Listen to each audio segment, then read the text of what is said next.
ಬೆಳಗಾವಿ ಕಾಂಗ್ರೆಸ್ ಕಚೇರಿ ಕಟ್ಟಡದ ಕಿಚ್ಚು. ಸಿಎಲ್ಪಿ ಸಭೆಯಲ್ಲಿ ಸಚಿವದ್ವಯರ ವಾಕ್ಸಮರ. ಡಿಕೆಶಿ ಎಂಟ್ರಿಗೆ ಸಾಹುಕಾರ್ ಸಿಡಿಬಿಡಿ. ಇದುವೇ ಚದುರಂಗದ ಮೊದಲ ಸ್ಟೋರಿ. ಬೆಳಗಾವಿ ಬೆಂಕಿ.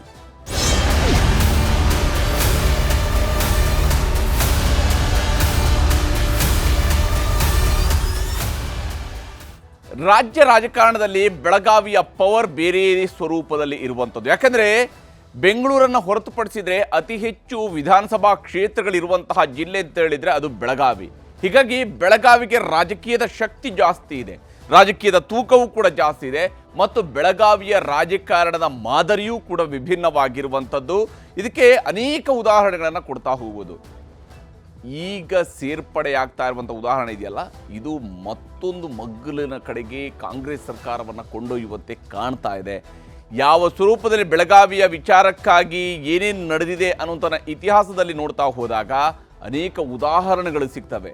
ಬೆಳಗಾವಿ ರಾಜಕಾರಣ ಕರ್ನಾಟಕದ ರಾಜಕಾರಣವನ್ನು ಅನೇಕ ಸಂದರ್ಭಗಳಲ್ಲಿ ನಿರ್ಣಯಿಸುವಂತಹ ಮಟ್ಟಕ್ಕೂ ಕೂಡ ತಲುಪಿರುವಂಥದ್ದು. ವಿಶೇಷವಾಗಿ ಜಾರಕಿಹೊಳಿ ಸಹೋದರರು ರಾಜಕಾರಣಕ್ಕೆ ಎಂಟ್ರಿ ಕೊಟ್ಟ ನಂತರ ಅದಕ್ಕೆ ಬೇಕಾದಂಥ ಉದಾಹರಣೆಗಳು ಸಿಗ್ತಾ ಹೋಗ್ತವೆ. ಅದು 2008-9ರಲ್ಲಿರ್ಬೋದು, ಅದು 2018-19ರಲ್ಲಿರ್ಬೋದು, ಈಗ 2025ರಲ್ಲೂ ಕೂಡ ಅಂಥದ್ದೇ ಸ್ವರೂಪದ ಅಸಮಾಧಾನಗಳು ಹೊಗೆಯಾಡೋದಕ್ಕೆ ಶುರುವಾಗಿದೆ. ಸಿಎಲ್ಪಿ ಸಭೆಯಲ್ಲಿ ವಾಗ್ಯುದ್ಧವನ್ನು ಬೆಳಗಾವಿ ರಾಜಕಾರಣ ಸೃಷ್ಟಿಸಿದೆ. ಕಾಂಗ್ರೆಸ್ ಮೋಸ್ಟ್ ಪವರ್ಫುಲ್ ಪಾರ್ಟಿಯಾಗಿ ಈ ಬಾರಿಯ ಚುನಾವಣೆಯಲ್ಲಿ, ಕಳೆದ ಬಾರಿಯ ಚುನಾವಣೆಯಲ್ಲಿ ಹೊರಹೊಮ್ಮಿ 138 ಸೀಟ್ಗಳನ್ನು ಈಗ ಪ್ರಸ್ತುತ ಹೊಂದಿರುವಂತಹ ಕಾಂಗ್ರೆಸ್ನ ಒಳಗಡೆ ಒಂದು ಕಾಂಗ್ರೆಸ್ ಕಚೇರಿ ನಿರ್ಮಾಣದ ಬಗ್ಗೆ ನಾಯಕರ ನಡುವೆ ಜಟಾಪಟಿ ನಡೀತಾ ಇದೆ. ಬೆಳಗಾವಿ ರಾಜಕಾರಣದಲ್ಲಿ ಡಿಕೆ ಶಿವಕುಮಾರ್ ಅವರ ಎಂಟ್ರಿ ಬಗ್ಗೆ ದೂರು ಸಲ್ಲಿಕೆಯಾಗಿದೆ. ಸುತಾರಾಮ್ ಡಿಕೆ ಶಿವಕುಮಾರ್ ಅವರ ಎಂಟ್ರಿಯನ್ನು ಬೆಳಗಾವಿ ರಾಜಕಾರಣದಲ್ಲಿ ಬಯಸದೇ ಇರುವಂತಹ ನಾಯಕರ ಸಂಖ್ಯೆ ಜಾಸ್ತಿ ಇದೆ. ಅದರಲ್ಲಿ ಬಹಳ ಮುಖ್ಯವಾಗಿರುವಂತಹದ್ದು ಜಾರಕಿಹೊಳಿ ಕುಟುಂಬದ, ಜಾರಕಿಹೊಳಿ ಸಹೋದರರ ರಾಜಕಾರಣ. ವಿಶೇಷವಾಗಿ ಸತೀಶ್ ಜಾರಕಿಹೊಳಿ ಅವರು ಈ ಬಗ್ಗೆ ಅಸಮಾಧಾನವನ್ನು ಹೊಂದಿದ್ದಾರೆ ಡಿಕೆ ಶಿವಕುಮಾರ್ ಅವರ ಎಂಟ್ರಿಯ ಬಗ್ಗೆ. ಬೆಳಗಾವಿಯಲ್ಲಿ ನಡೀತಾ ಇರುವಂತಹ ಬಣ ಬಡಿದಾಟ ಬಹಳ ದೊಡ್ಡ ಮಟ್ಟಕ್ಕೆ ಸಾಗ್ತಿರುವಂಗೆ ಕಾಣ್ತಾ ಇದೆ. ಅದಕ್ಕೆ ಪೂರಕವಾದಂತಹ ಚರ್ಚೆ ಸಿಎಲ್ಪಿಯಲ್ಲೂ ಕೂಡ ನಡೆದಿದೆ, ಕಾಂಗ್ರೆಸ್ ಶಾಸಕಾಂಗ ಪಕ್ಷದ ಸಭೆಯಲ್ಲೂ ಕೂಡ ನಡೆದಿರುವಂಥದ್ದು. ಹಾಗಾದರೆ ಏನಿದು, ಯಾವ ಕಾರಣಕ್ಕಾಗಿ ಅನ್ನುವಂಥದ್ದನ್ನು ನಿಮಗೆ ಮೊದಲಿಗೆ ವಿವರಿಸುವಂತಹ ಕೆಲಸವನ್ನು ಮಾಡ್ತೀನಿ. ಬೆಳಗಾವಿ ನಿಜಕ್ಕೂ ಕೂಡ ರಾಜಕಾರಣದ ಬೆಂಕಿ ಆಗ್ತಾ ಇದೆ. ಒಂದು ಕಡೆಯಲ್ಲಿ ಲಕ್ಷ್ಮೀ ಹೆಬ್ಬಾಳ್ಕರ್ ಅವರು ಈ ಸಿಎಲ್ಪಿ ಸಭೆಯನ್ನು ಮುಗಿಸ್ಕೊಂಡು ಹೋದ ನಂತರ ಅವರ ಕಾರು ಆಕ್ಸಿಡೆಂಟ್ ಆಗಿರುವಂಥದ್ದು ಇವತ್ತು ಬೆಳಗ್ಗೆ ಬೆಳಗಾವಿಯಲ್ಲಿ. ಆದರೆ ಇದು ಕಳೆದ ರಾತ್ರಿ ನಡೆದಿರುವಂತಹ ಬಣಬಡಿದಾಟ. ಬೆಳಗಾವಿ ಕಾಂಗ್ರೆಸ್ ಕಚೇರಿ ನಿರ್ಮಾಣ ಮಾಡಿದ್ದು ನಾನು ಅನ್ನುವಂತಹ ಕ್ಲೇಮ್ ಮಾಡಿಕೊಳ್ಳುವಂತಹ ಕೆಲಸ ಈಗ ಶುರುವಾಗಿದೆ. ಬೆಳಗಾವಿಯಲ್ಲಿ ಕಾಂಗ್ರೆಸ್ ಕಚೇರಿಯನ್ನು ಕಟ್ಟಿದ್ದು ನಾನು ಸಚಿವೆ ಆದಮೇಲೆ ಕಾಂಗ್ರೆಸ್ ಕಚೇರಿ ನಿರ್ಮಾಣ ಆಯಿತು ಅನ್ನುವಂಥದ್ದನ್ನು ಲಕ್ಷ್ಮೀ ಹೆಬ್ಬಾಳ್ಕರ್ ಅವರು ಹೇಳ್ಕೊಳ್ಳೋದಕ್ಕೆ ಶುರು ಮಾಡಿದ್ದಾರೆ ಅಂತೇಳಿ ಸಿಎಲ್ಪಿ ಸಭೆಯಲ್ಲಿ ಈ ಮಾತುಗಳನ್ನು ಲಕ್ಷ್ಮೀ ಹೆಬ್ಬಾಳ್ಕರ್ ಅವರು ಹೇಳ್ಕೊಂಡಿದ್ದಾರೆ. ನಾನು ಕಟ್ಟಿಸಿರೋದು ಬೆಳಗಾವಿಯಲ್ಲಿ ಕಾಂಗ್ರೆಸ್ ಕಚೇರಿ ಅಂತ. ಹಿಂದೆ ಇವರು DCC ಅಧ್ಯಕ್ಷೆಯಾಗಿ ಕೂಡ ಕೆಲಸವನ್ನು ಮಾಡಿದರು ಸಚಿವೆ ಲಕ್ಷ್ಮೀ ಹೆಬ್ಬಾಳ್ಕರ್ ಅವರು. ಆದರೆ ಈಗ ಅವರು ಕ್ಲೇಮ್ ಮಾಡ್ಕೊಳ್ತಿದ್ದಾರೆ ಕಚೇರಿಯನ್ನು ಕಟ್ಟಿಸಿದ್ದೆ ನಾನು ಅನ್ನುವಂಥದ್ದನ್ನು, ನಾನು ಸಚಿವೆ ಆದಮೇಲೆ ಇದನ್ನು ಕಟ್ಟಿಸಿದ್ವಿ ಅಂತೇಳಿ. ಲಕ್ಷ್ಮೀ ಹೆಬ್ಬಾಳ್ಕರ್ ಮಾತಿನ ನಡುವೆ ಎದ್ದು ಸತೀಶ್ ಜಾರಕಿಹೊಳಿ ಅವರು ಆಕ್ಷೇಪವನ್ನು ಎತ್ತಿದ್ದಾರೆ. ಯಾಕಂದರೆ ಸತೀಶ್ ಜಾರಕಿಹೊಳಿ ಅವರು ಬೆಳಗಾವಿಯ ಉಸ್ತುವಾರಿ ಸಚಿವರು. ಅವರು ಸಹಜವಾಗಿಯೇ ಆಕ್ಷೇಪವನ್ನು ಎತ್ತಿದ್ದಾರೆ ಲಕ್ಷ್ಮೀ ಹೆಬ್ಬಾಳ್ಕರ್ ಅವರ ಮಾತಿಗೆ. ಎಲ್ಲರೂ ಒಟ್ಟಾಗಿದ್ದರಿಂದ ಕಾಂಗ್ರೆಸ್ ಕಚೇರಿಗೆ ಕಟ್ಟಡ ನಿರ್ಮಾಣ ಆಗಿದೆ. ಇದು ಯಾರೋ ಒಬ್ಬರು ಸಚಿವರಾದಂತಹ ಕಾರಣಕ್ಕಾಗಿ ಇರುವಂಥದ್ದಲ್ಲ. ಎಲ್ಲರೂ ಕೂಡ ಒಟ್ಟಾಗಿ ಇರೋದ್ರಿಂದಾಗಿ ಕಾಂಗ್ರೆಸ್ ಕಚೇರಿಗೆ ಕಟ್ಟಡ ನಿರ್ಮಾಣ ಆಗಿದೆ. ಈ ಕಟ್ಟಡವನ್ನು ನಿರ್ಮಾಣ ಮಾಡಿದರ ಕ್ರೆಡಿಟ್ ಕೇವಲ ಒಬ್ಬರು ತೆಗೆದುಕೊಳ್ಳೋದಕ್ಕೆ ಸಾಧ್ಯ ಇಲ್ಲ, ಎಲ್ಲರೂ ಒಟ್ಟಾಗಿದ್ದರಿಂದಾಗಿ ನಿರ್ಮಾಣ ಮಾಡೋದಕ್ಕೆ ಸಾಧ್ಯ ಆಗಿದೆ ಅನ್ನೋದನ್ನು ಸತೀಶ್ ಜಾರಕಿಹೊಳಿ ಅವರು ಹೇಳಿದ್ದಾರೆ. 5 ಕೋಟಿ ಮೌಲ್ಯದ ಜಾಗ 15 ಲಕ್ಷಕ್ಕೆ ಕೊಡಿಸಿದ್ದು ರಮೇಶ್ ಅನ್ನುವಂಥದ್ದನ್ನು ಕೂಡ ಅವರು ಉಲ್ಲೇಖ ಮಾಡಿದ್ದಾರೆ. ಅಂದರೆ ಹಿಂದೆನೇ ಈ 5 ಕೋಟಿ ಮೌಲ್ಯದ ಜಾಗವನ್ನು 15 ಲಕ್ಷಕ್ಕೆ ಕೊಡಿಸಿದ್ದು ರಮೇಶ್ ಅನ್ನುವಂಥದ್ದನ್ನು ಸತೀಶ್ ಜಾರಕಿಹೊಳಿ ಅವರು ನೆನಪು ಮಾಡಿಕೊಟ್ಟಿದ್ದಾರೆ. ಯಾವ ಸಂದರ್ಭದಲ್ಲಿ ಇದಕ್ಕೆ ಜಮೀನನ್ನು ಕೊಡಲಾಯಿತು, ಯಾವ ಸಂದರ್ಭದಲ್ಲಿ ಈ ಒಂದು ಕಟ್ಟಡ ನಿರ್ಮಾಣಕ್ಕೆ ಬೇಕಾದಂತಹ ಸಿದ್ಧತೆಗಳನ್ನು ಮಾಡಿಕೊಳ್ಳಲಾಯಿತು ಅನ್ನೋಂಥದ್ದನ್ನು ಕೂಡ ಅವರು ಹೇಳಿದ್ದಾರೆ. ರಮೇಶ್ ಜಾರಕಿಹೊಳಿ ಅವರು ಕಾಂಗ್ರೆಸ್ನಲ್ಲಿದ್ದಾಗ ಈ ಕಟ್ಟಡವನ್ನು ನಿರ್ಮಾಣ ಮಾಡೋದಕ್ಕೆ ಕೇವಲ 15 ಲಕ್ಷ ರೂಪಾಯಿಗೆ ಈ ಜಮೀನನ್ನು ಕೊಡಿಸಿರುವಂಥದ್ದು ರಮೇಶ್ ಜಾರಕಿಹೊಳಿ ಅಂತೇಳಿ ಕಾಂಗ್ರೆಸ್ ಶಾಸಕಾಂಗ ಪಕ್ಷದ ಸಭೆಯಲ್ಲಿ ತನ್ನ ಸಹೋದರ ಹಾಲಿ ಬಿಜೆಪಿಯ ಶಾಸಕ ರಮೇಶ್ ಜಾರಕಿಹೊಳಿ ಅವರ ಹೆಸರನ್ನು ಪ್ರಸ್ತಾಪ ಮಾಡಿದ್ದಾರೆ ಸತೀಶ್ ಜಾರಕಿಹೊಳಿ ಅವರು. ಅಂದರೆ ಅದರ ಇತಿಹಾಸವನ್ನು ಹೇಳಿದ್ದಾರೆ. ರಮೇಶ್ ಜಾರಕಿಹೊಳಿ ಅವರು ಅವತ್ತು ಕಾಂಗ್ರೆಸ್ನಲ್ಲಿದ್ದರು. ಅವರೇನು ಕಾಂಗ್ರೆಸ್ಗೆ ಫೇವರ್ ಮಾಡಿದ್ರು ಅಂತೇಳಿ ಅಲ್ಲ, ಕಾಂಗ್ರೆಸ್ನಲ್ಲಿ ಅವರು ಇದ್ದರು, ಕಾಂಗ್ರೆಸ್ನ ಶಾಸಕರಾಗಿ ನಾಯಕರಾಗಿ ಆ ಕೆಲಸವನ್ನು ಅವರು ಮಾಡಿದ್ದಾರೆ. ರಮೇಶ್ ಜಾರಕಿಹೊಳಿ ಅವರು ಮಾಡಿದ್ದಾರೆ. ಸಹೋದರ ರಮೇಶ್ ಜಾರಕಿಹೊಳಿ ಹೆಸರನ್ನು ಉಲ್ಲೇಖ ಮಾಡಿದ್ದಾರೆ. ನಾನು ಕೂಡ ವೈಯಕ್ತಿಕವಾಗಿ ದೊಡ್ಡ ಮೊತ್ತವನ್ನು ಕೊಟ್ಟಿದ್ದೇನೆ ಈ ಕಟ್ಟಡವನ್ನು ಕಟ್ಟುವುದಕ್ಕೆ. ವೈಯಕ್ತಿಕವಾಗಿ ನಾನು ಕೂಡ ದೊಡ್ಡ ಮೊತ್ತವನ್ನು ಕೊಟ್ಟಿದ್ದೇನೆ. ಕೇವಲ ಯಾರೇ ಒಬ್ಬರು ಇದನ್ನು ಕ್ರೆಡಿಟ್ ತೆಗೆದುಕೊಳ್ಳುವಂಥದ್ದು ಅಲ್ಲ. ಈ ಕಟ್ಟಡವನ್ನು ಕಟ್ಟುವುದಕ್ಕೆ ನಾನು ಕೂಡ ಕೊಡುಗೆಯನ್ನು ಕೊಟ್ಟಿದ್ದೀನಿ ಅನ್ನುವಂಥದ್ದನ್ನು ಸತೀಶ್ ಜಾರಕಿಹೊಳಿ ಅವರು ನೆನಪು ಮಾಡಿಕೊಟ್ಟಿದ್ದಾರೆ. ಅಷ್ಟೇ ಅಲ್ಲದೆ ಯಾರೋ ಒಬ್ಬರಿಂದ ಕಟ್ಟಡ ನಿರ್ಮಾಣ ಅನ್ನುವಂಥದ್ದು ಸರಿಯಲ್ಲ ಅನ್ನುವ ನೇರವಾದಂತಹ ಮಾತುಗಳನ್ನು ಸತೀಶ್ ಜಾರಕಿಹೊಳಿ ಅವರು ಹೇಳಿದ್ದಾರೆ. ಯಾಕಂದರೆ ಒಂದು ಜಿಲ್ಲೆಯಲ್ಲಿ ಪಕ್ಷದ ಕಚೇರಿಯನ್ನು ಕಟ್ಟೋದಕ್ಕೆ ಕೇವಲ ಒಬ್ಬರು ಕಟ್ಟುತ್ತಾ ಕೂತ್ಕೊಂಡ್ರೆ ಅವರ ಮನೆ ಹತ್ರ ಎಲ್ಲರೂ ಕಟ್ಕೊಳ್ಬೇಕು ಹೊರತು, ಅಥವಾ ಸ್ವಂತ ಜಮೀನಲ್ಲಿ ಕಟ್ಕೊಂಡಿರ್ತಾರೆ ಹೊರತು, ಪಕ್ಷದ ಕಚೇರಿಯನ್ನು ಕಟ್ಟುವಾಗ ಸಹಜವಾಗಿಯೇ ಉಳಿದೆಲ್ಲ ನಾಯಕರುಗಳು ದೇಣಿಗೆಯನ್ನು ಕೊಟ್ಟೇ ಕೊಡ್ತಾರೆ. ಇದನ್ನು ಒಬ್ಬರೇ ಹೇಗೆ, ಒಬ್ಬರ ಮುಂದಾಳತ್ವದಲ್ಲಿ ನಡೀತು, ಓಕೆ ಫೈನ್. ಆದರೆ ನಾನು ಕಟ್ಟಿಸಿದ್ದೀನಿ, ನಾನು ಸಚಿವಾಲಯದ ಮೇಲೆ ಕಟ್ಟಿಸಿದ್ದೀನಿ ಅಂತ ಹೇಳಿದಾಗ ಅರ್ಥ ಏನಾಗುತ್ತೆ, ಸಂದೇಶ ಯಾವ ರೀತಿಯಲ್ಲಿ ರವಾನೆ ಆಗುತ್ತೆ ಅನ್ನೋದು ಕೂಡ ಬಹಳ ಮುಖ್ಯ ಆಗಿರುತ್ತೆ. ಯಾರೋ ಒಬ್ಬರಿಂದ ಕಟ್ಟಡ ನಿರ್ಮಾಣ ಅನ್ನುವಂಥದ್ದು ಸರಿಯಲ್ಲ ಅನ್ನುವಂತಹ ಮಾತನ್ನು ಸತೀಶ್ ಜಾರಕಿಹೊಳಿ ಅವರು ಹೇಳ್ಕೊಂಡಿದ್ದಾರೆ. ಈ ಮೂಲಕವಾಗಿ ಬಣ ಬಡಿದಾಟ ನಡೆದಿದೆ. ನೀನಾ, ನಾನು ಕಟ್ಟಿಸಿರೋದ, ನೀವು ಕಟ್ಟಿಸಿದ್ದ ಅಂಥೇಳಿ. ಬೆಳಗಾವಿ ರಾಜಕಾರಣಕ್ಕೆ DCM DKಶಿ ಎಂಟ್ರಿ ಬಗ್ಗೆ ಸತೀಶ್ ಜಾರಕಿಹೊಳಿ ಅವರು ದೂರನ್ನು ಕೂಡ ಕೊಟ್ಟಿದ್ದಾರೆ. ಅವರಲ್ಲಿರುವಂಥದ್ದು ಆ ದೂರು ಬಹಳ ಗಂಭೀರವಾಗಿರತಕ್ಕಂತಹ ಆಪಾದನೆಗಳಿದ್ದಾವೆ ಇದರಲ್ಲಿ. ಯಾಕಂದರೆ DK ಶಿವಕುಮಾರ್ ಅವರ ವಿಚಾರದಲ್ಲಿ ಯಾವಾಗ ಸಮ್ಮಿಶ್ರ ಸರ್ಕಾರ ಕರ್ನಾಟಕದಲ್ಲಿತ್ತೋ ಆ ಸಂದರ್ಭದಲ್ಲೂ ಕೂಡ DK ಶಿವಕುಮಾರ್ ಅವರ ವಿಚಾರದಲ್ಲಿ ಇದೇ ಸತೀಶ್ ಜಾರಕಿಹೊಳಿ, ರಮೇಶ್ ಜಾರಕಿಹೊಳಿ ಅವ್ರದ್ದು ಒಂದು ಭಾಗ, ಅದನ್ನು ಒಂದು ಪಕ್ಕದಲ್ಲಿ ಇಟ್ಟುಕೊಂಡು ನೋಡಿದರೂ ಕೂಡ ಸತೀಶ್ ಜಾರಕಿಹೊಳಿ ಅವರು ಕೂಡ ಅವತ್ತು ಅಸಮಾಧಾನವನ್ನು ಹೊರಹಾಕಿದರು. ಅಲ್ಲಿಯ ಕೆಲವೊಂದು ರಾಜಕಾರಣದಲ್ಲಿ ಹಸ್ತಕ್ಷೇಪ ಆಗ್ತಾ ಇದೆ, ಹೊರಗಿನವರ ಅಗತ್ಯ ಇಲ್ಲ ನಮ್ಮ ಬೆಳಗಾವಿ ರಾಜಕಾರಣಕ್ಕೆ ಅನ್ನುವಂತಹ ಸಂದೇಶವನ್ನು ರವಾನಿಸುವಂತಹ ಕೆಲಸವನ್ನು ಸತೀಶ್ ಅವರು ಆಗಲೂ ಕೂಡ ಮಾಡಿದರು. ಬೆಳಗಾವಿ ರಾಜಕಾರಣಕ್ಕೆ DCM DK ಶಿವಕುಮಾರ್ ಅವರ ಎಂಟ್ರಿಗೆ ಅವರು ಗರಂ ಆಗಿದ್ದಾರೆ. ರಣದೀಪ್ ಸಿಂಗ್ ಸುರ್ಜೇವಾಲಾಗೆ ಸಚಿವ ಸತೀಶ್ ಜಾರಕಿಹೊಳಿ ಅವರು ದೂರನ್ನು ಕೂಡ ಕೊಟ್ಟಿದ್ದಾರೆ. ಯಾವ ಕಾರಣಕ್ಕಾಗೂ ಕೂಡ ನಾವು ಇದನ್ನು ಸಹಿಸೋದಕ್ಕೆ ಸಾಧ್ಯ ಇಲ್ಲ ಅಂತ ಅವರು ಹೇಳ್ತಾ ಇದ್ದಾರೆ. ಬೆಳಗಾವಿ ರಾಜಕಾರಣದಲ್ಲಿ ನಮ್ಮ ಜಿಲ್ಲೆಯಲ್ಲಿ ನಮ್ಮ ಹಿಡಿತಾ ಇರಬೇಕು ಅಂತೇಳಿ.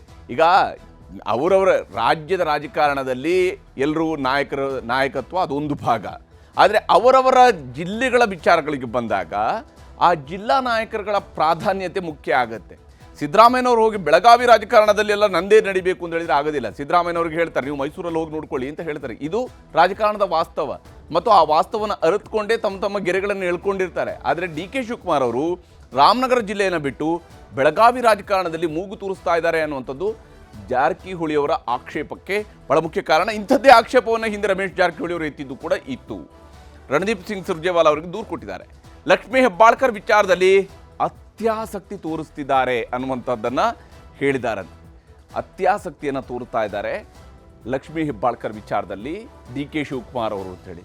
ಹಿಂದೆ ರಮೇಶ್ ಜಾರಕಿಹೊಳಿ ಅವರಿಗೆ ಒಂದು ಮಾತನ್ನು ಹೇಳಿದ್ರು. ಅವ್ರು ಯಾವುದೋ ಒಂದು ವಸ್ತುವನ್ನು ಕಳ್ಕೊಂಡಿದ್ದಾರೆ, ಅದಕ್ಕಾಗಿ ಭಾಳ ಏನೇನೋ ಮಾತಾಡ್ಕೊಂಡು ಓಡಾಡ್ತಿರ್ತಾರೆ ಅಂತ ಹೇಳ್ಕೊಂಡು ಸತೀಶ್ ಜಾರಕಿಹೊಳಿ ಅವರೇ ಒಂದು ಬಾರಿ ಹೇಳಿದ್ದು ಕೂಡ ಇದೆ ರಾಜಕಾರಣದಲ್ಲಿ. ಅಂದರೆ ಈ ರೀತಿಯಾದಂತಹ ಮಾತುಗಳನ್ನು ಹೇಳೋದ್ರ ಮೂಲಕವಾಗಿ ಏನು ನಡೀತಿದೆ ಅನ್ನುವಂಥದ್ದನ್ನು ಸೂಚ್ಯವಾಗಿ ತಿಳಿಸುವಂತಹ ಕೆಲಸವನ್ನು ಸತೀಶ್ ಅವರು ಮಾಡಿದ್ದಾರೆ. ಇದು ಸ್ಪಷ್ಟವಾದಂತಹ ಎಚ್ಚರಿಕೆಯ ಸಂದೇಶವೂ ಕೂಡ ಇದ್ದಂಗೆ ಕಾಣ್ತಾ ಇದೆ. ಲಕ್ಷ್ಮೀ ಹೆಬ್ಬಾಳ್ಕರ್ ವಿಚಾರದಲ್ಲಿ ಅತ್ಯಾಸಕ್ತಿಯನ್ನು ತೋರಿಸ್ತಾ ಇದ್ದಾರೆ. ಅಂದರೆ ಅವರ ರಾಜಕಾರಣದ ವಿಚಾರಗಳಿಗೆ ಸಂಬಂಧಪಟ್ಟಂತೆ ಮಾತ್ರ ಇವರಿಗೆ ಭಾಳ ಫೇವರೇಬಲ್ ಆಗಿ ಇವರು ವರ್ತಿಸ್ತಾ ಇದ್ದಾರೆ. ನಾಯಕರಾದಂಥವರು ಪಕ್ಷದ ಒಳಗಡೆ ಇದ್ದಾಗ ಒಂದು ಬಣದ ಪರವಾಗಿ ಇರಬಾರದು. ಯಾಕಂದರೆ ಅದು ತಂದೆ ಸ್ಥಾನದಲ್ಲಿ ನಿಂತು ಮಾಡುವಂತಹ ಕೆಲಸ. ಅಲ್ಲಿ ಕುಳಿತಿರುವಂತಹ ವ್ಯಕ್ತಿ, ಅಧ್ಯಕ್ಷ ಸ್ಥಾನದಲ್ಲಿ ಕುಳಿತಿರುವಂತಹ ವ್ಯಕ್ತಿ ಎಲ್ಲರನ್ನು ಸಮಾನವಾಗಿ ನೋಡಬೇಕು. ಮುಖ್ಯಮಂತ್ರಿ ಆಗಿರುವಂತಹ ವ್ಯಕ್ತಿ ಎಲ್ಲರನ್ನು ಸಮಾನವಾಗಿ ನೋಡಬೇಕು. ಇದು ಬಹಳ ಮುಖ್ಯವಾಗಿರ್ತಕ್ಕಂಥ ವಿಚಾರ. ಅಧಿಕಾರಿಗಳ ಮೇಲೆ ಪ್ರಭಾವ ಬೀರ್ತಾ ಇದ್ದಾರೆ ಅನ್ನುವಂತಹ ದೂರನ್ನು ಕೂಡ ಕೊಟ್ಟಿದ್ದಾರೆ. ಯಾಕಂದರೆ ನಾನು ಉಸ್ತುವಾರಿ ಇದ್ದೀನಿ, ಆದರೆ ಅಧಿಕಾರಿಗಳ ಮೇಲೆ ಇವರು ಪ್ರಭಾವವನ್ನು ಬೀರ್ತಿದ್ದಾರೆ ಅಂತ ಹೇಳ್ಕೊಂಡು. ಲಕ್ಷ್ಮೀ ಹೆಬ್ಬಾಳ್ಕರ್ ವರ್ಸಸ್ CT ರವಿ ಅವರ ಪ್ರಕರಣದಲ್ಲೂ ಕೂಡ ಸತೀಶ್ ಜಾರಕಿಹೊಳಿ ಅವರು ಬಹುತೇಕ ಉತ್ತರ ನನಗೇನು ಗೊತ್ತಿಲ್ಲ, ಇದರಲ್ಲಿ ಏನು ನಡೆದಿದೆ ಅನ್ನೋಂಥದ್ದು ಗೊತ್ತಿಲ್ಲ ಅನ್ನುವಂತಹ ದಾಟಿಯಲ್ಲೇ ಮಾತನಾಡಿದಿರೋ ಹೊರತು ಎಲ್ಲೂ ಕೂಡ ಲಕ್ಷ್ಮೀ ಹೆಬ್ಬಾಳ್ಕರ್ ಅವ್ರಿಗೆ ಅವರ ಪರವಾಗಿ ಬಹಳ ದೊಡ್ಡದಾಗಿ ಮಾತಾಡೋದಕ್ಕೆ ಹೋಗಲಿಲ್ಲ ಅವರು. ಯಾಕಂದರೆ ವಾಸ್ತವ ಏನಿದೆ, ಬೆಳಗಾವಿ ರಾಜಕಾರಣ ಏನಿದೆ ಅನ್ನೋಂಥದ್ದು ಅವ್ರಿಗೂ ಕೂಡ ಚೆನ್ನಾಗಿ ಗೊತ್ತಿದೆ. ಬೆಳಗಾವಿ ರಾಜಕಾರಣದಲ್ಲಿ ಯಾರು ಏನೆಲ್ಲ ಮಾಡ್ತಿದ್ದಾರೆ ಅನ್ನೋಂಥದ್ದು ಕೂಡ ಅವರು ಹೇಳ್ತಾ ಇದ್ದಾರೆ. ಇದೇ ರೀತಿ ಮುಂದುವರೆದರೆ ನಾವು ಸುಮ್ಮನೆ ಇರೋದಕ್ಕೆ ಆಗೋದಿಲ್ಲ. ನೋಡಿ, ಇದು ಅತ್ಯಂತ ನಿರ್ಣಾಯಕವಾಗಿರುವಂತಹ ಸಂದೇಶವನ್ನು ಬಹಳ ನಿರ್ಣಾಯಕವಾಗಿದ್ದಂತಹ CLP ಸಭೆಯಲ್ಲಿನೇ ಅವರು ವ್ಯಕ್ತಪಡಿಸಿದ್ದಾರೆ. ಇದೇ ರೀತಿ ಮುಂದುವರೆದರೆ ನಾವು ಸುಮ್ಮನೆ ಇರೋದಕ್ಕೆ ಆಗೋದಿಲ್ಲ ಅಂತ ಹೇಳಿದರೆ ನಾವು ನಮ್ಮ ಅಸ್ತಿತ್ವ ಉಳಿಸ್ಕೊಳ್ಳುವ ಕೆಲಸ ಮಾಡಬೇಕಾಗತ್ತೆ ಅನ್ನುವ ಸಂದೇಶವನ್ನು ನೋಡಿ. ಯಾವುದನ್ನು ಸಂಪೂರ್ಣವಾಗಿ ಪಕ್ಷದ ಒಳಗಡೆ ಆಂತರಿಕ ಶಿಸ್ತು, ಬಹಿರಂಗ ಶಿಸ್ತು, ಆಂತರಿಕ ಭಿನ್ನಮತದ ಶಮನ, ಬಹಿರಂಗ ಭಿನ್ನಮತದ ಶಮನ, ಎಲ್ಲ ಶಮನಗಳಿಗಾಗಿ ಬಂದಿದ್ರಲ್ಲ, ಅವರ ಎದುರುಗಡೆಗೆ ಹೇಳಿದ್ದಾರೆ ನಮ್ಮ ಅಸ್ತಿತ್ವ ಉಳಿಸ್ಕೊಳ್ಬೇಕಂತ ಹೇಳಿದರೆ ನಾವು ಕೂಡ ಅದಕ್ಕೆ ಬೇಕಾದಂಥ ಕೆಲಸ ಮಾಡಬೇಕಾಗತ್ತೆ. ನೀವು ಹೆಂಗೆ ಅರ್ಥ ಮಾಡ್ಕೊಳ್ತೀರೋ ಮಾಡ್ಕೊಳ್ಳಿ ಅನ್ನೋಂಥ ಧಾಟಿಯಲ್ಲಿನೇ ಈ ದೂರು ಸಲ್ಲಿಕೆ ಆಗಿದೆ. ನಾನು ಜಿಲ್ಲಾ ಉಸ್ತುವಾರಿ ಸಚಿವ ಆಗಿದ್ದರೂ ಕೂಡ ಇಲ್ಲಿ ಪ್ರಭಾವ ಬೀರ್ತಾ ಇರುವಂಥದ್ದು ಲಕ್ಷ್ಮೀ ಹೆಬ್ಬಾಳ್ಕರ್ ಅವರು. ನಾನು ಇಲ್ಲಿ ಜಿಲ್ಲಾ ಉಸ್ತುವಾರಿ ಸಚಿವನಾಗಿದ್ದೇನೆ, ಆದರೆ ಅವರು ಪ್ರಭಾವವನ್ನು ಬೀರ್ತಾ ಇದ್ದಾರೆ, ಇದನ್ನು ಸಹಿಸಿಕೊಳ್ಳೋದಕ್ಕೆ ಸಾಧ್ಯ ಇಲ್ಲ ಅನ್ನುವ ಸಂದೇಶವನ್ನು ಸತೀಶ್ ಜಾರಕಿಹೊಳಿ ಅವರು ರವಾನೆ ಮಾಡಿದ್ದಾರೆ. ಸಿ ಟಿ ರವಿ ಕೇಸ್ನಲ್ಲೂ ಕೂಡ ಅಧಿಕಾರಿಗಳ ದುರುಪಯೋಗ ಮಾಡಿಕೊಳ್ಳಲಾಯಿತು. ಅಧಿಕಾರದ ದುರುಪಯೋಗ, ಅಧಿಕಾರಿಗಳ ದುರುಪಯೋಗ ಎರಡೂ ಕೂಡ ಏಕಕಾಲದಲ್ಲಿ ನಡೆದಿದೆ ಸಿ ಟಿ ರವಿಯವರ ಪ್ರಕರಣದಲ್ಲಿ.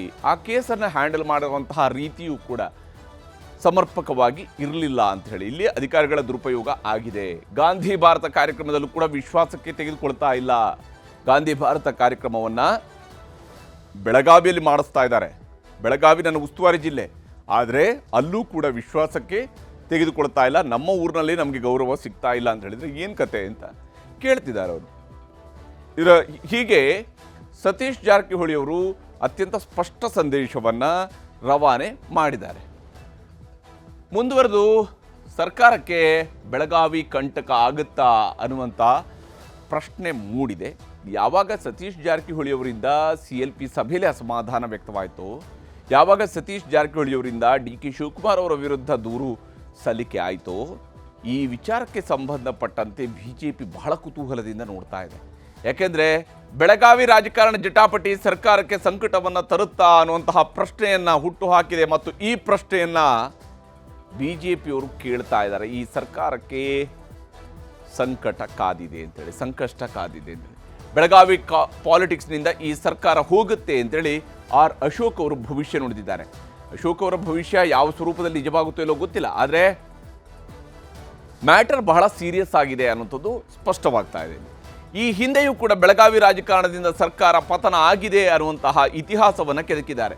ಈ ಹಿಂದೆಯೂ ಕೂಡ ಬೆಳಗಾವಿ ರಾಜಕಾರಣದಿಂದ ಸರ್ಕಾರ ಪತನ ಆಗಿತ್ತು ಅಂತೇಳಿ ಒಂದು ಬ್ಯಾಂಕ್ನ ಎಲೆಕ್ಷನ್ನಿಂದ ಶುರುವಾದಂತಹ ಫೈಟ್ ಮುಂದೆ ಮೈತ್ರಿ ಸರ್ಕಾರವನ್ನು ಉರುಳಿಸೋದ್ರವರೆಗೂ ಕೂಡ ಬೆಳೆದಿರುವಂಥದ್ದು ಇತಿಹಾಸ, ಕರ್ನಾಟಕದ ರಾಜಕೀಯದ ಇತಿಹಾಸ. ಹೀಗಾಗಿ ಬೆಳಗಾವಿ ರಾಜಕಾರಣ ಮೈತ್ರಿ ಸರ್ಕಾರ ಪತನವನ್ನು ಮಾಡಿದ್ದನ್ನು ಉಲ್ಲೇಖಿಸಿದ್ದಾರೆ ಪ್ರತಿಪಕ್ಷ ನಾಯಕ ಅಶೋಕ್ ಅವರು. ಯಾಕಂದರೆ ಅವರು ಪ್ರತಿಪಕ್ಷದಲ್ಲಿದ್ದಾರೆ, ಅವರು ಈ ಭವಿಷ್ಯವನ್ನು ಹೇಳಲೇಬೇಕಾಗತ್ತೆ. ಅವರು ಹೇಳ್ತಾ ಇದ್ದಾರೆ ಏನಾಗಿತ್ತು ಹಿಂದೆ ಅಂತ ಹೇಳುವಂಥದ್ದು ಕೂಡ ಹೇಳಿದ್ದಾರೆ. ಹಿಂದೆ ರಮೇಶ್ ಜಾರಕಿಹೊಳಿ ಅವರು ಒಂದು ರೀತಿಯಾಗಿ ಅವರನ್ನು ಏಕಾಂಗಿ ಮಾಡುವಂತಹ ಕೆಲಸವನ್ನು ಮಾಡಿದರು. ಏಕಾಂಗಿ ಆಗೋಗ್ಬಿಟ್ರು, ಅವ್ರ ಜೊತೆ ಯಾರೂ ಇಲ್ಲ ಅನ್ನುವಂತಹ ರೀತಿಯಲ್ಲಿ ಮಾಡಿದರು. ಆದರೆ ಅದರ ಪರಿಣಾಮ ಅದು ನಡೆದಂಥದ್ದು ಅಂತಿಮವಾಗಿ ಮೈತ್ರಿ ಸರ್ಕಾರದ ಪತನದವರೆಗೆ ನಡೀತು. ಲಕ್ಷ್ಮೀ ಹೆಬ್ಬಾಳ್ಕರ್ ವರ್ಸಸ್ ಸತೀಶ್ ಜಾರಕಿಹೊಳಿ ಕಿತ್ತಾಟ ಈಗ ಜೋರಾಗಿದೆ ಅನ್ನುವಂಥದ್ದನ್ನು BJP ನಾಯಕ ಅಶೋಕ್ ಅವರು ಎತ್ತಿ ತೋರಿಸಿದ್ದಾರೆ. ಮತ್ತು ಇದರಿಂದಾಗಿ ಸರ್ಕಾರಕ್ಕೆ ಕಂಟಕ ಇದೆ ಅಂತ ಹೇಳಿ ಕಾಂಗ್ರೆಸ್ನಲ್ಲಿ ಕುರ್ಚಿ ಫೈಟ್ನಿಂದ ರಾಜ್ಯ ಸರ್ಕಾರದ ಪತನ ನಿಶ್ಚಿತ ಅನ್ನೋದನ್ನು ಹೇಳ್ತಿದ್ದಾರೆ. ಬೆಳಗಾವಿ ರಾಜಕಾರಣ ಸಹಜವಾಗಿದೆ, ಕರ್ನಾಟಕದಲ್ಲಿ ಅನೇಕ ಸಮಸ್ಯೆಗಳನ್ನು, ಅನೇಕ ಸ್ವರೂಪದಲ್ಲಿ ಬದಲಾವಣೆಗಳಿಗೆ ಕಾರಣ ಆಗಿರುವಂಥ ಇತಿಹಾಸ ಇದೆ. ಇದರ ಆಧಾರದ ಮೇಲೇ ಅಶೋಕ್ ಅವರು ಮಾತನಾಡಿದ್ದಾರೆ, ತೋರಿಸ್ತೀನಿ. ಸುಮಾರು ಹೇಳಿದ ನೆಕ್ಸ್ಟು ನಾವೇ ಬರ್ತೀರಿ ಅಂತ. ನೆಕ್ಸ್ಟು ಅವರೇ ಬರಂಗಿದ್ರೆ ಈಗ ಕುರ್ಚಿಗೆ ಯಾಕೆ ಕಿತ್ತಾಡ್ತಾ ಇದ್ದೀರಾ ಸ್ವಾಮಿ? ಕಿತ್ತಾಡಬೇಡಿ, ಬಿಟ್ಬಿಡಿ. ನೆಕ್ಸ್ಟು ನೀವೇ ಬರಂಗಿದ್ರೆ ಕುರ್ಚಿಗೆ ಯಾಕೆ ಕಿತ್ತಾಡ್ತಾ ಇದ್ದೀರಾ? ಒಡೆದಾಡ್ತಾ ಇದ್ದೀರಲ್ಲ. ನನಗೇನು ಭಯ ಅಂತ ಹೇಳಿದ್ರೆ CM ಕುರ್ಚಿಯಲ್ಲಿ ಕಾಲುಗಳೆಲ್ಲ ಕಿತ್ತಾಕ್ಬಿಡ್ತಿರೋ ಅಂತ. ಇರೋ 4 ಕಾಲು, ಆ 4 ಕಾಲೂ ಸಿದ್ದರಾಮಯ್ಯ ಒಂದ್ ಕಡೆ, DK ಒಂದ್ ಕಡೆ, ಪರಮೇಶ್ವರ್ ಒಂದ್ ಕಡೆ, ಜಾರಕಿಹೊಳಿ ಕಡೆ 4 ಕಾಲು ಎಳೆದ್ರೆ ಆ CM ಕುರ್ಚಿ ಕಾಲುಗಳು ಹೊರಟೋಗ್ತತೆ. ಮುಂದೆ ಬರೋ ಸರ್ಕಾರಕ್ಕೆ ಆ ಕುರ್ಚಿ ಮಾಡಿಸೋದೇ ದೊಡ್ಡ ಸಮಸ್ಯೆ ಆಗೋತತೆ.